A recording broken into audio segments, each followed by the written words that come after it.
certainly appreciate all of you that came out today for this particular occasion to remember those who have lost their lives in the flood 1 year ago.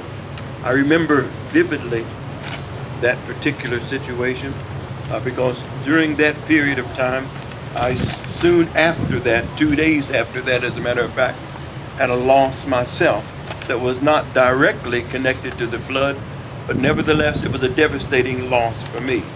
At that time is when my wife, Garnett, passed away, and right in the middle of when we were dealing with the worst flood that we had ever had in our area, a 1,000-year flood. And so I know that you can be with me in thinking about and giving our condolences to all of the families of the people that lost their lives during that occasion. There were 8 individuals in our immediate area, and there was one additional one that had come down the river and lost their lives in the flood and ended up here in Caldwell. So we built this with a lot of assistance, a lot of help, and individuals that, first of all, had an idea, a young man that had an idea to do that, and we all chipped in behind it and made it happen. And so as you look at that, this memorial that's behind me now, you see where it all originated from. And a lot of individuals have chipped in voluntarily and made this happen. And I so much appreciate the fact that the governor and I'll get the name right this time, not Jill, but Kathy. There's a close connection though, right? All right, and Senator Manchin that felt that he needed to come by again. He's been here many times since the flood to help us to get over the situation that we had at hand. But I just want to briefly mention the other people that I recognize in the crowd. Congressman Jenkins, Representative Jordan Maynard, Oogie Ambler, Mary Elizabeth Erickson, Senator Capito's representative, Steve Baldwin, who is a very good friend of ours, and Mayor Manchester.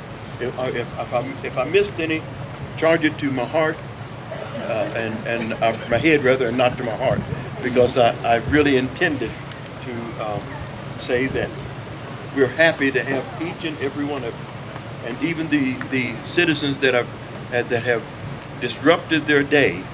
You could have been anywhere, you could have been doing anything, but you chose to come here to honor these people, and we certainly thank you. And as we go forward in this day, and in this year, and in the years to come, we pray that we'll never have to see such devastation in our city, in our state, and anywhere that we ever end up being. Because after that flood, it looked like a third world country here in Sulphur Springs. And I'm happy to say that you can't recognize how bad it was by looking around you today. And I can't take that credit because a lot of people from out of state, in state, and all of the people that are citizens here in Sulphur Springs helped get that done. And my heart goes out when I think of the things that our governor did at the time of that flood.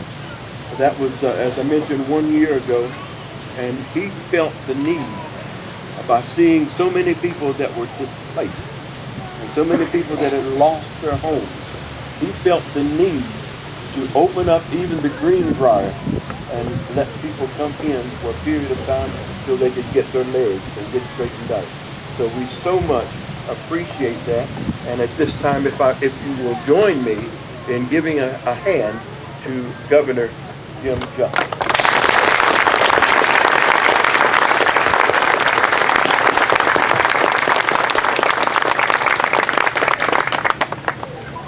All right. I thank all of you. And at this time, I'll turn it back over